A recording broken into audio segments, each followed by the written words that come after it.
Running late? Are you almost there? Mom, calm down. It's me.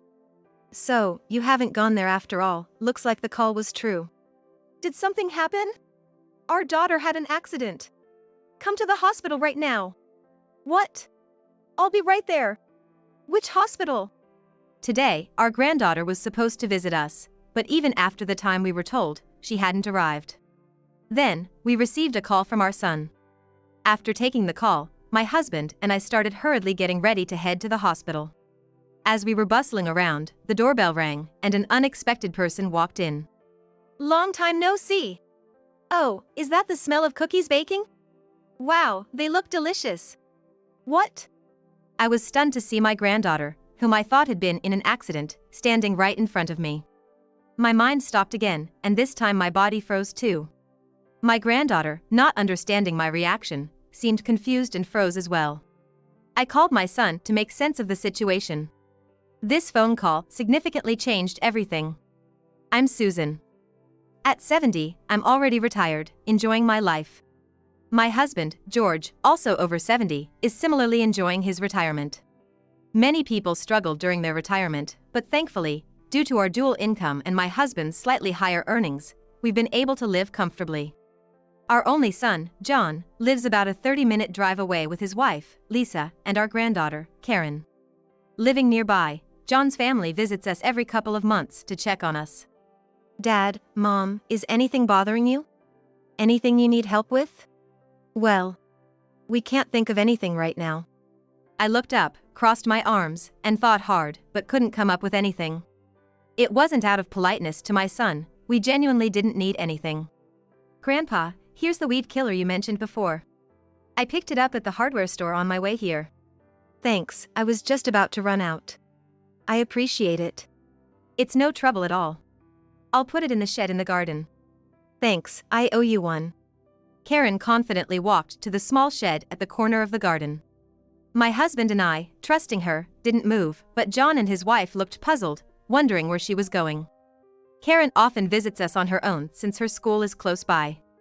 She helps us with errands like shopping at distant stores and carrying heavy items, solving problems we face. Hence, we rarely need to ask John for help. She understands and takes care of us better than you do. That's true. I'm practically redundant here. Both our families laughed proudly, thinking of Karen. What's laughing about? Karen, having returned from storing the weed killer, joined in our cheerful atmosphere despite not knowing the context of the conversation. We were talking about you. How you always take good care of your grandparents. Taking care? I just like hanging out with you guys. Even so, you help us a lot, and we're grateful. I also enjoy learning various recipes and baking with Grandma. Well then, how about we bake something simple today? Do we still have pancake mix? Let's make microwave cookies. They take about 10 minutes, right? Maybe I should help too. Karen and I confidently headed to the kitchen, followed by Lisa. Karen quickly prepared everything, leaving me little to assist with. Lisa, unfamiliar with the kitchen, also seemed a bit lost. I gave up on helping with the baking and invited Lisa to help prepare the dishes and drinks instead. In the end, Karen almost single-handedly finished the cookies. Karen's baking skills are a result of her frequent visits. When she comes over, we often bake together. Eating the treats with my husband and Karen, chatting away, is one of our greatest joys. Although Karen loves indoor activities like baking, she's not strictly an indoor person. Listen to this. Karen rode her bike over 18 miles the other day. I just went to check out a new clothing store with my friends, that's all. From now on, take the train, it's safer. Oh, but train tickets are such a waste of money. You always rush out without telling us where you're going, we worry about you. True, you should at least let us know where you're going. Got it. I'll be more careful. Our granddaughter, looking a bit displeased, picked at the cookies. We've warned her many times about leaving the house without saying where she's going. But it's become a habit for her, one that doesn't seem to change. I'm guessing this time won't be any different. Now that she's a high school student, we're beginning to think maybe we shouldn't nag her about it so much. After John's family left, I washed the dishes and George tidied up the room. Another peaceful Sunday was coming to an end. We're living a relaxed retirement life and have a good relationship with John's family. I thought we were really living a good life. But bad things progressed unseen, and even then, it seemed like things were slowly turning for the worse without us knowing. As usual, after school, Karen came over to our house. We were making banana bread together, and she seemed happy. But having lived for 70 years, it was easy for me to see through a 16-year-old's forced smile. "What's wrong? Did something happen?" "Guess I can't hide anything from Grandma," she replied, stopping her mixing. Her joyful expression quickly turned to one of anxiety. "Actually, I've been thinking. Mom's been acting a bit strange." "Lisa?" "Yeah, she changed her phone's notification sound recently. I think it's so she can tell who's calling by the sound. Sometimes she comes home smelling like someone I don't know. She used to come home from her part-time job earlier than me, but now she's sometimes later, and she keeps checking mine and Dad's schedules." With each mention of Lisa, Karen's face grew darker. Unlike in my youth, high schoolers these days have more experience with love. They also have to be overly sensitive to others' reactions and feelings. Karen, as a high schooler, seems to suspect Lisa of having an affair. She doesn't use the word affair directly, probably because she doesn't want to believe her own mom could do that. And it's not something she can discuss with John or her friends. She must be struggling with what to do. Maybe Dad's also concerned about Mom? He seems a bit distant. "You did well to talk about it. But for now, it's just that Mom's behavior has changed, right? I'll talk to your dad about it. Maybe there's just something they haven't told you yet." I avoided the word affair too, choosing my words carefully, but the air was heavy. Wanting to lighten her mood, I hurried to put the banana bread in the oven. It would take about 40 minutes to bake. Normally, time flies as we chat, but that day, our conversation was sparse, and we couldn't take our eyes off the banana bread. That night, I decided to call John to check on the situation. "Is everything okay between you and Lisa?" Karen seemed worried. I was afraid she'd noticed. "She's been quiet lately, staying in her room, talking less." "Is Lisa really having an affair?" "I don't know. There's no evidence or certainty, just changes in her routine and interests. I can't just ask her outright if she's having an affair. So, all I can do is lightly probe through conversation and actions, mainly just observing. It's been over 15 years since Lisa married you, and she's always been kind to us, visiting with the family. It's hard to see her as someone who would have an affair. There's a good chance it's all a misunderstanding." Our relationship with John's family is good, as is ours. So, if we wrongly suspect Lisa of an affair, it could ruin this good situation. But if we do nothing, Karen will continue to feel anxious. And George is also troubled about how to interact with Lisa. John and I both sighed, feeling the dilemma. We couldn't come up with a good solution, so we agreed to think of one before our next call. George and I have been trying to find a good way to handle this, but days have passed without any bright ideas, and time just keeps slipping by. Paying a lot of money for a detective to investigate an affair, like in dramas or movies, is fiction. Reality is just like this. We've done nothing and 2 weeks have already passed. Karen hasn't visited in these 2 weeks. Which is unusual. I was getting worried about her and thinking of suggesting she come over when she suddenly called. "Grandma, can I come over tomorrow?" "Sure, that's fine. I'll come before lunch." "Looking forward to your cooking." I was surprised and relieved by her sudden call, and before I knew it, the call had ended with a mix of emotions. The conversation was a bit unclear, but it seemed like Karen was coming over to visit. Her voice sounded more cheerful than I expected. Maybe in these 2 weeks, we had somehow concluded that Lisa was innocent? Thinking about it, the whole affair suspicion was without evidence or certainty. Maybe I was just overly anxious about something that hadn't even happened. Deciding not to dwell on it anymore, I looked forward to Karen's visit with genuine excitement. The next day, I was waiting for Karen, baking cookies. It was Sunday, but only Karen was coming. John, who works in production management at a factory, apparently had to work due to an urgent deadline. Since John was working, Lisa decided to work her part-time job, so Karen was coming alone. Despite trying not to, I still felt a bit heavy-hearted, not having eased Karen's worries yet, making even the cookie dough feel heavier. Lost in thought, I forgot about time. Suddenly, I realized it was almost lunchtime, and Karen was running a bit late. I couldn't help feeling a wave of unexplainable anxiety. Restlessly waiting, I watched the cookies baking in the oven, trying to distract myself. After about 10 minutes, just as the oven timer went off, the phone rang. Thinking it was Karen, I answered without checking the number. Karen, are you running late? Are you almost here? Mom, calm down. It's me, John. Realizing it wasn't Karen, I felt a bit disappointed. But it helped me regain some composure. Hearing John's anxious voice on the other end, I asked, "It looks like you didn't go there after all. Then, it seems the call was true." What's wrong? Karen had an accident. Come to the hospital right now. What? I froze in shock, feeling like my soul was leaving my body.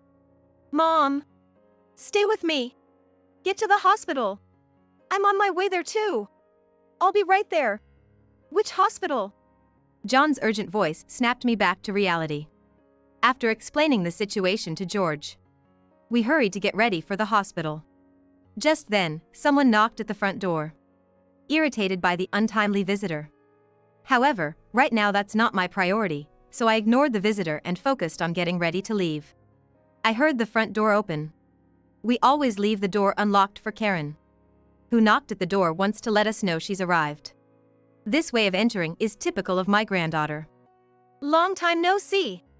Oh, is that the smell of cookies? They look delicious.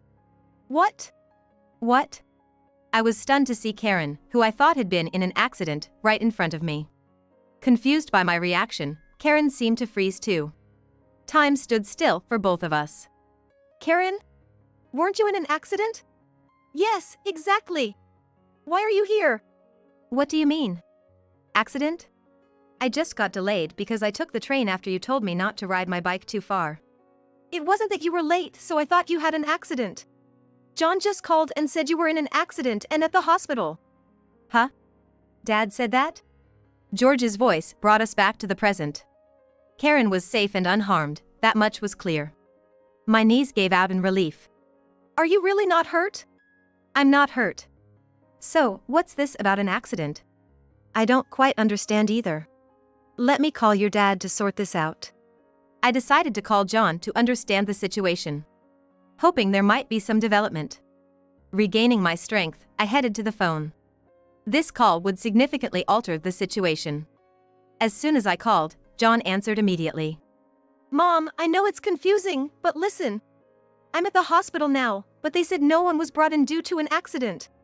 I also had them call nearby hospitals, but it's the same, no accident victims. Calm down and listen.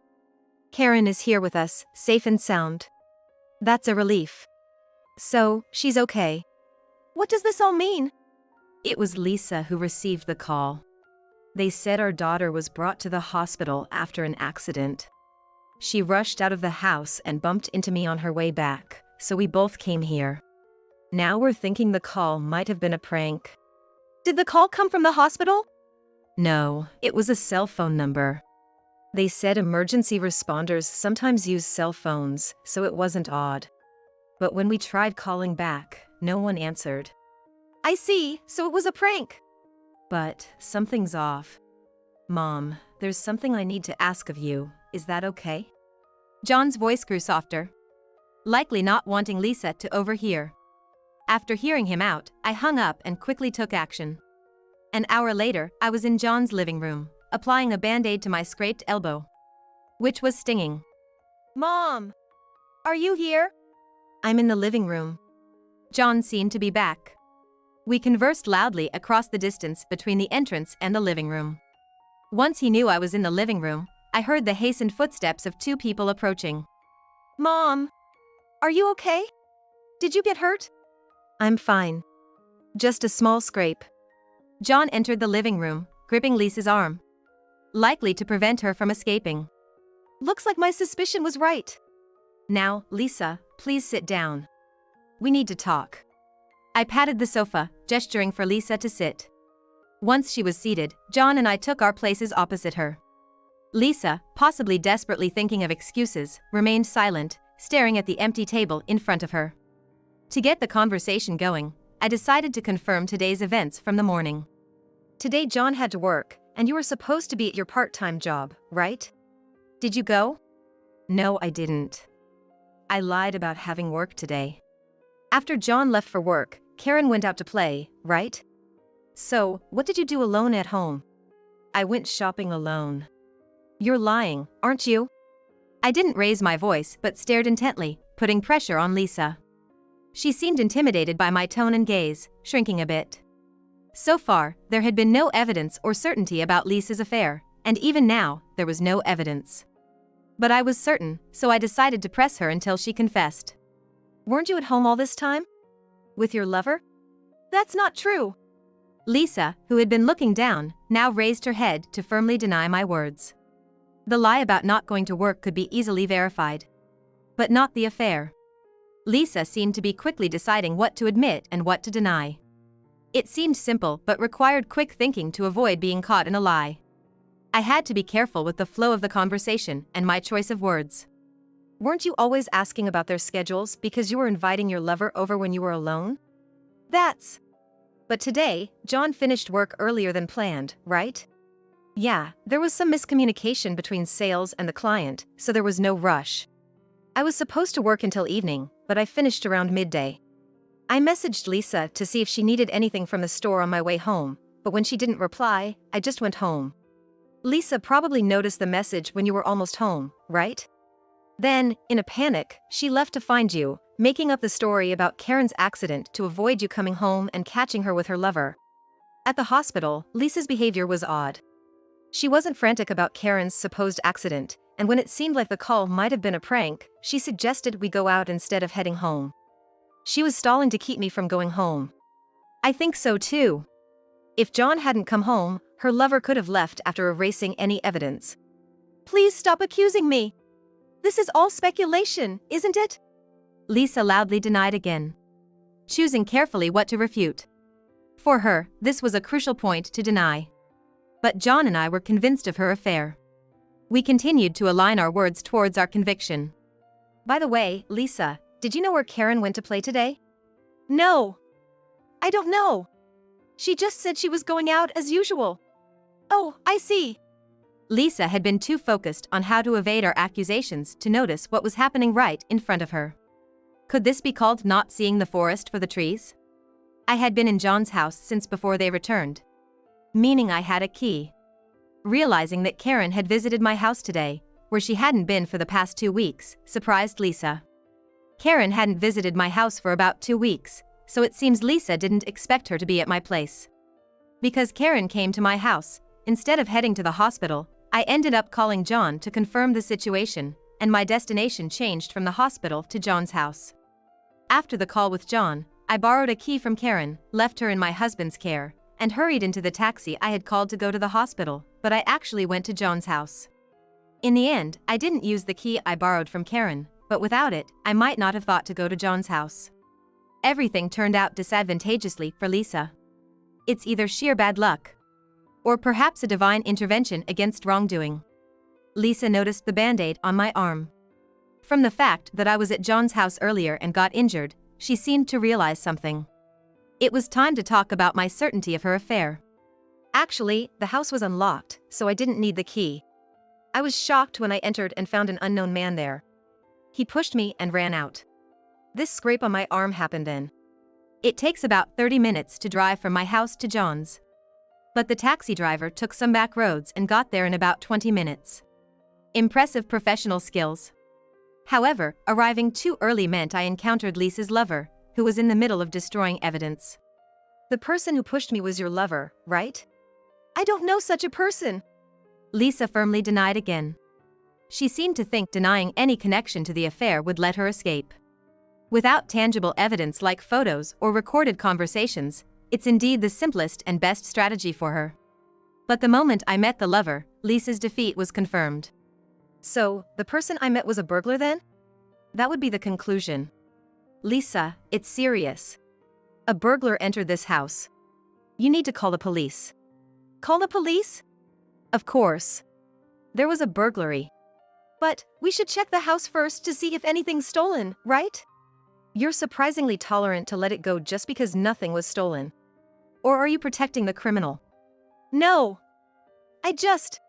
Then call the police now. Lisa took out her phone but couldn't make the call, just staring at the screen. John and I knowingly watched her, not intervening. The living room became so quiet, we could hear the clock ticking. After a minute of silence, Lisa still didn't call the police. Well, of course, she wouldn't. If she did, her lover could be arrested as a burglar. If it came out that he wasn't a burglar and Lisa knew it, she could be charged with making a false report. Plus, if she told the truth, it would mean confessing her affair. Reporting would turn into a much bigger problem than just admitting the affair. It seems you can't make the call.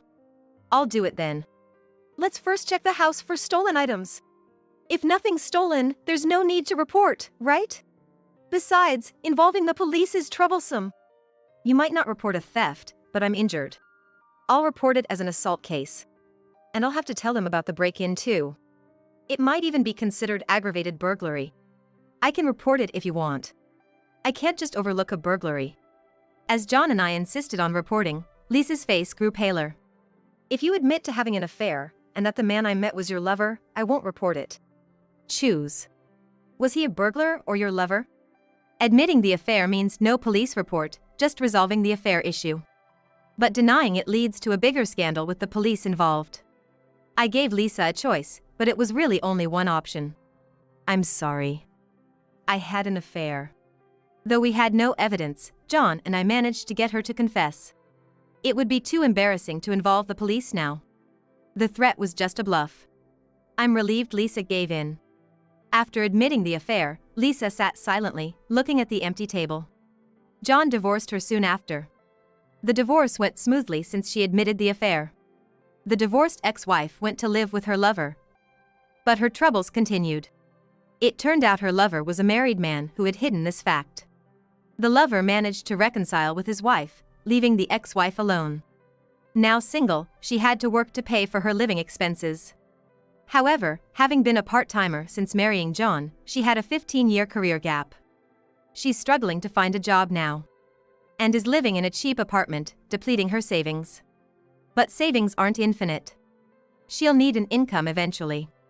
She seems to be continuing with her part-time work, but spending time on it makes her already difficult job search even harder. Yet, relying solely on her part-time income, she can't escape the quagmire of depleting her savings.